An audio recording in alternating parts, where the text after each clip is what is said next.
A very warm good morning, dear students. So, dear students, we were just speaking with this chapter. We are just dealing with this chapter, tiger, no, about the saving the tiger. I think we had already we had seen some of the answers of this chapter. Okay, several hundred years ago. So we have seen about saving the tiger, and I think now we have to deal with the which paragraph we have to deal with it today. So we have finished, I think, till seventh paragraph we had completed, right? We have once again we will read that part and we will just explain that. India has excellent wildlife laws that prohibit the killing of almost all species of wild animals. And the problem is that in many cases the laws are not enforced diligently because many states do not consider wildlife protection to be very important. So it is the duty of the state government also to see that they are protecting or saving the wildlife. So many of them they are not taking it very seriously. Okay, so they are not taking it very seriously. So the programs to save the tigers are also very less in that way. So we need to understand that only. The problem is that in many cases the laws are not enforced diligently because many states do not consider wildlife protection to be very important. They don't take this one wildlife protection as very important. So that's why the wildlife is in danger. Okay, however, given the highly profitable nature of the illegal trade in wildlife products such as ivory, sandalwood, deer, and other wild meat, tiger skins, bones, and body parts, our wildlife can only be saved if strong measures are taken to protect our 650 or so national parks and sanctuaries. So there should be strict laws to protect the wildlife. So we can save the life of the wild animals only if there are strong measures to protect the wild animals. So there should be, in short, we can say that there should be strong laws taken by the government. State government also should take very strong decisions. Strong decisions should be taken to protect the wildlife. See, you see, we have got strong measures are to taken to protect our 650 or so national parks and sanctuaries. You see, it is also extremely important for the forest department of each state to establish a friendly rapport with local people. So there should be a mutual understanding between the common people, especially the local people. So those who are residing or living near to the forest and sanctuary areas. So the forest officials, they should make a friendly relationship or a mutual understanding between the forest people, forest guards, and so on. They should establish a good relation with the common people. So only why it is so? Why it is so? Because we know that the common people only know, who all are entering into the forest unnecessarily, and they can know who are just putting the snares and traps inside the forest to catch the animals, wild animals. So they are knowing better than anyone else who are entering into the forest areas unnecessarily. So it is the duty of the forest guards and the government officials to see there is a good relationship with the common people. So their effort should be for establishing a good relationship with the common people. So it is very important. So it is also extremely important for the forest department of each state to establish a friendly rapport with the local people living on the edges of our reserves and involve them in a conservation activity. So we need to we need to pay for also, we need to pay them also. Then only they will also encourage and motivate it. So they should be given some rewards, something like that. So they will be so they will also become part of this mission, and together with them only we can go forward. so we can protect the wildlife. So they are knowing, actually they are knowing the every ways, nook and corner of the forest. So there we should establish a very friendly relationship between with the friendly relation with the common people who are residing near to the reservoirs and also to the sanctuaries. Okay, it is very important. So maybe we can just provide them some rewards, something like that, so that they will be also motivated. Okay, otherwise simply you are just calling them for this work, they may not be able to come because they have got their own works and they have to see their livelihood, or they have to search for that also. So we can just find out. Okay, we can give opportunities to these people by giving them the rewards or something like that. Okay, that is possible only. You see, friendly informers in fringe villages can make the job of catching poachers much easier. So they can do the job of catching the poachers who are the hunters should be caught. So for that they can help. They can give us help. The who can give us the help? The villages, especially the common people can help the forest officers. See, they can make the job of catching poachers much easier. Wildlife conservation is a complex and a difficult task that can only succeed if government officials and common citizens join hands.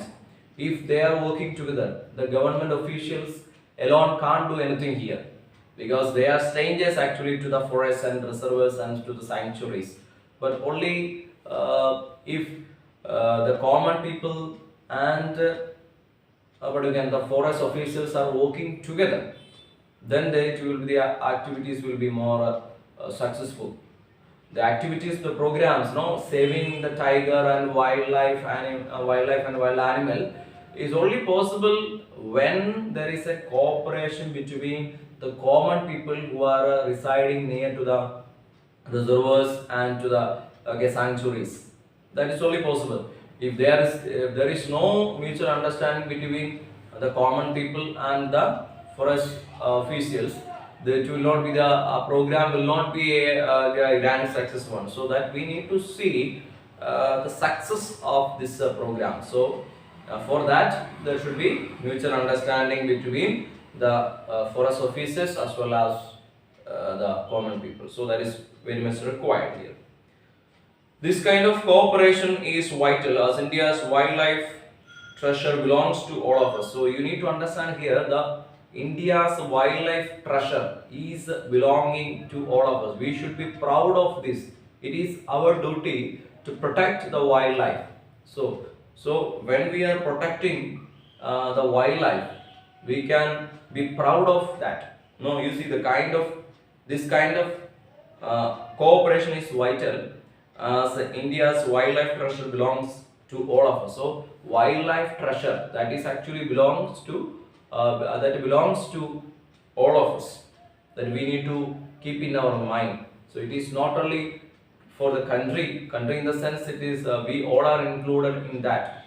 So we need to understand that when we are protecting the wildlife, so we are also we can also be proud of that when we are protecting the wildlife. Now the tiger is a highly adaptable species. In this what does it mean? The tigers have the ability to adjust well to changing conditions in their habitat. So long as these changes are not very harsh and do not affect their ability to find food, water and shelter. So they are adapted to the situations. Highly adaptable species. They can survive even if there is no food for some days. They can survive. There is no problem. So they are highly adaptable species, to the situation. So we need to make the ambience very suitable for them. So that is all we can do. We need to protect our life. That thrives in a wild variety of natural habitats and climatic conditions. So they are able to survive this variety of natural habitats and climatic conditions. They are able to survive. Their body is made like that. So they are able to survive. They are able to thrive in the conditions like natural, okay, varieties of conditions and natural habitats and the climatic conditions also, they are able to thrive. There is no problem for them.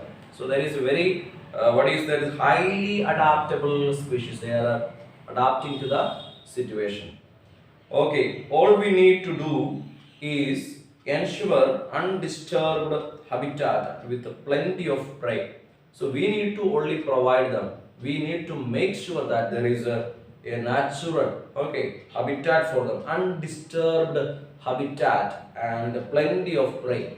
So if there is a undistributed habitat and plenty of prey, they can survive. There is no problem. We need not worry about that. So our duty is to make sure, to ensure that there is an undisturbed habitat and plenty of prey. So then they will thrive like anything. So that is possible. And nature will do the rest. So then if you do this, then nature will do the rest. So they will be flourishing like anything. There is no problem for them. So that is another thing. The wonderful thing is that the protection measures put in place to save tigers also benefit all the wildlife that share the tiger's habitat. So the important thing is that the protection measures, if we are following this, if we are taking these protecting measures, then what will happen? So if we put this practices to in order to save the tigers, then we can, so it will be a added benefit for the other wildlife also, because they are falling to this category, same category also of the tiger. So they naturally they will also get a kind of help from these measures. So one measure is the one step we take for the saving of the tiger, that can help the other animals who are belonging to this same, almost same categories of this cat category of that same animal. So their life also will be served. So when we take these measures, if we are properly taking these measures, the life of the other animals also will be served. We need to understand that. Okay, and saving the tiger's habitat benefits all of us, because over 300 rivers originate from forests that are now protected in the name of the tiger. You see, 300 rivers originate from forests that are starting, that is starting from rivers. Actually, they are falling, they are protected in the name of the tiger only. See, now, without these rivers, we would not be able to quench our thirst or grow crops to feed ourselves. So that means, you can't think about without these rivers.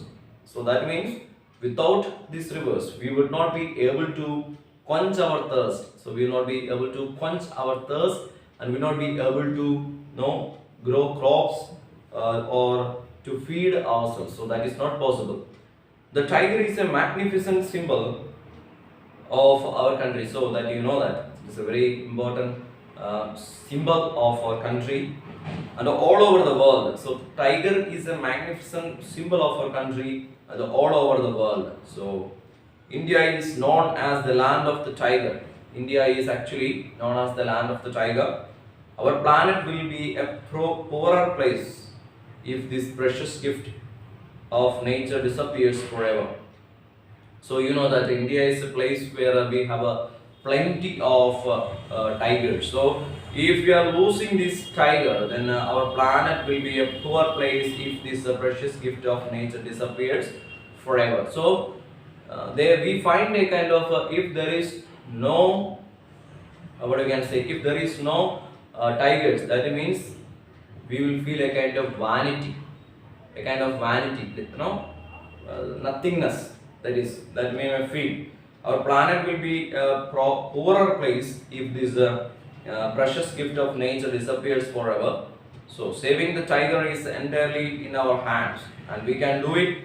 We can save the tiger. Saving the tiger is entirely is in our hands. So we can take a very good decision to save the tiger. So we can do it. So we can save the tiger. So today itself we can take some important measures to protect the wildlife, not only the tiger, especially the tiger, but not only the tiger. When we take these measures to protect these animals or this tiger, the other wild animals will be also saved. So we need to take some measures, very strong measures, and we also cooperate. We also need to cooperate with the activities for the saving of the tiger and other animals together with the government, so and the forest officials. So we can take up. So now let us see we will come to the question answers, that is the understanding the text. We will see. Read the text and answer these questions. Which line in paragraph 1 tell us that the writer has been very near to tigers many times? So where do we see that? Which line in paragraph 1 tell us that the writer has been very near to tigers many times? So it is starting paragraph is starting 77 onwards only, okay. So which line it is telling? So we can say I have, so you can take page number 77. I have had many close encounters with wild tigers during my career as a wildlife filmmaker, but that first glimpse will always remain special. That part you can just take. So he had a direct contact, no? Okay, the author had a very direct contact. So that he tells in page number, okay, you can see that in page number 77, paragraph 1 itself. I have made many close encounters with the wild tigers during my career as a wildlife filmmaker, but that first glimpse will always remain special. So that is the first answer. So you can just see that, underline, and you can just later on write to your copies. Now, which words in paragraph 3 show that tiger products may not have a real value as medicine? So that is also in paragraph number 3 only. So you can just see that. What is that answer? Okay, what is the answer? What is the answer? You can find that. So you see, the question is that in paragraph number 3, it shows that the tiger products may not have a real value as a medicine. Okay. Paragraph C. You see, you can see, although there is no evidence of the efficacy of tiger products in treating illness, you can see that, no? Paragraph number 3, you can see that. Although there is no evidence of the efficacy of tiger products in treating illness, deep-rooted superstitious beliefs fuel the increasing demand. So you know that scientifically there is no evidence. It is not proved that this tiger skin or body parts are medicinal. It is not proved. But this is out of superstitious belief. The people are just killing the tiger for their pleasure, and they consider it as a medicine. So some of the nail or whatever, maybe some of the skin of tiger and so on, they consider as something medicinal. It is not so also. They are unaware, and they are actually, these people are thinking it is because they are having this kind of superstitious beliefs. So that is why. Okay, fine. Now we can just move to the third question. In what in paragraph 5 tell us that nothing may be able to stop tiger poaching completely? What in paragraph 5 tells us that nothing may be able to stop tiger poaching completely? So that is on page number 78, you can find. Page number 78. Okay, so page number 78 you can find it. Okay.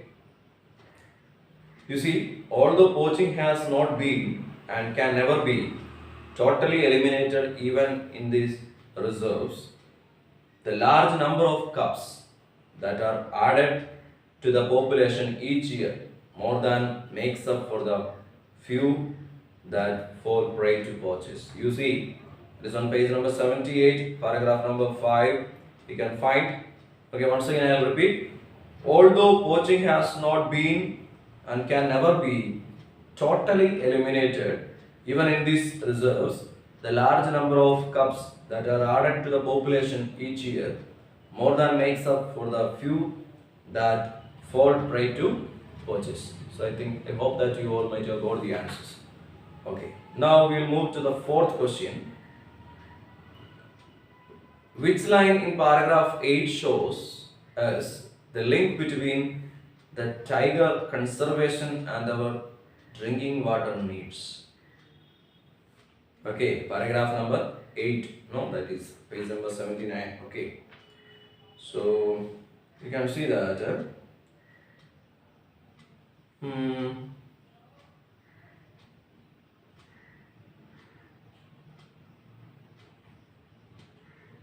Okay. So, see that is no, related to the drinking water needs. So you can just see. So you take that saving the tigers. You see page number 79. You take last paragraph, so eighth paragraph. You see saving the tigers' habitat benefits all of us because over 300 rivers originate from forests that are now protected in the name of the tiger. So that is the relation with the water and the tiger. So over 300 rivers that originate from forests that are called after the name of tigers only. So that is the relation between the water and the tiger. So you find the relation, right? Yes. I hope that you got the answer. Now we move to the fifth question. Is the writer clearly hopeful that India will succeed in saving its tiger? Quote the words that support your answer. Is the writer clearly hopeful that India will succeed in saving its tiger? Quote the words that support your answer.